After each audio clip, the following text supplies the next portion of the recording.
Ano ang pinagkaiba ng basic at fully verified account sa GCash? So, paano natin gagawin yan? At sa huli, paano naman natin gagawin na kung tayo ay basic, paano naman tayo magiging fully verified? Tara, paliwanag ko sa inyo.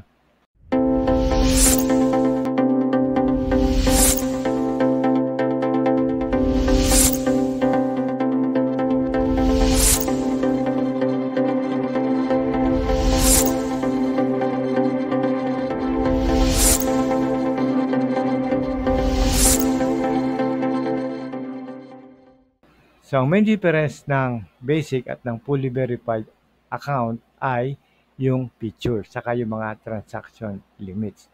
Okay? So, unang-una, sa basic profile, pwede tayong mag-pay bills, pwede tayong mag-buy load, at pwede tayong mag-cash in and cash out. So, yan yung basic.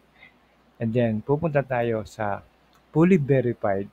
Kapag ka fully verified ka na, so yung basic, pasok na rin dito at pwede ka na mag-send ng money, mag-bank transfer, pay via QR code, pay online, pwede ka na mag-online saka sa mga bangko. And then, eto pa isang maganda at nagawa ko na rin to, pwede tayong mangutang sa GCash. Okay? So, fully verified account has a wallet limit. Ito pang isa, yung wallet limit natin. Kapag ka fully verified ka na is 100,000 at kapag ka basic ka ay 10,000. Okay?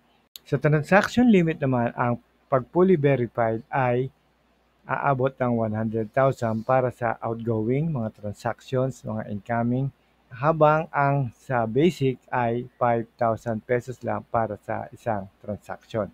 Features naman kapag ka fully verified account, sa mga features, kasama na rito ang sending money, bank transfer, paying via QR, and paying online, and borrowing. Isa pa sa mga advantage nito ay ang security. Verified account adds an extra layer of security to your account, making sure only you can access it. Okay? So, mas mataas ang security kapag ka fully verified. To fully verify your GCash account, you can follow these steps. Okay?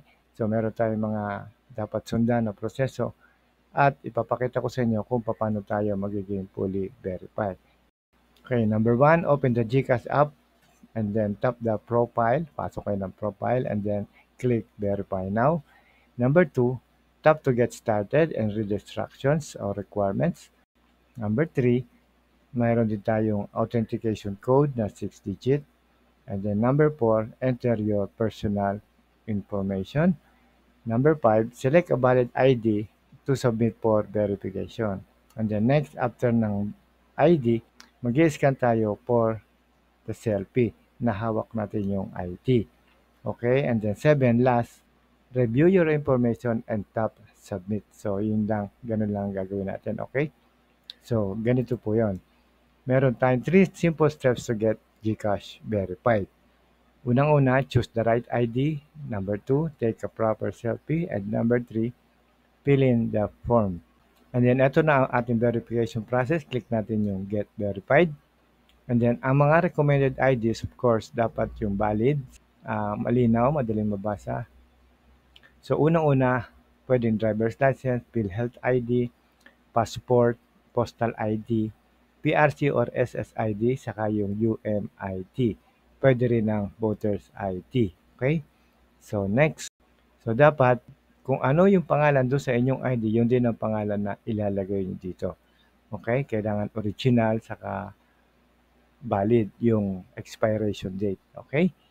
So, i-shoot nyo lang dyan sa square na yan, yung inyong ID at and then click submit. Okay, next.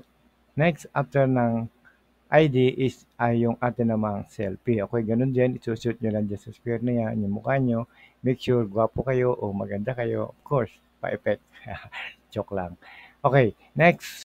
Ipili ang mga required information dun sa field. Personal information lang po yan. At click natin yung next pagkatapos. And then lastly, congratulations na kayo ay isa ng fully verified GCash account user.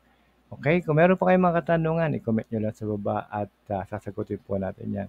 Huwag nyo rin pong kakalimutan na mag-like, subscribe, and share nyo na rin sa inyong mga friends.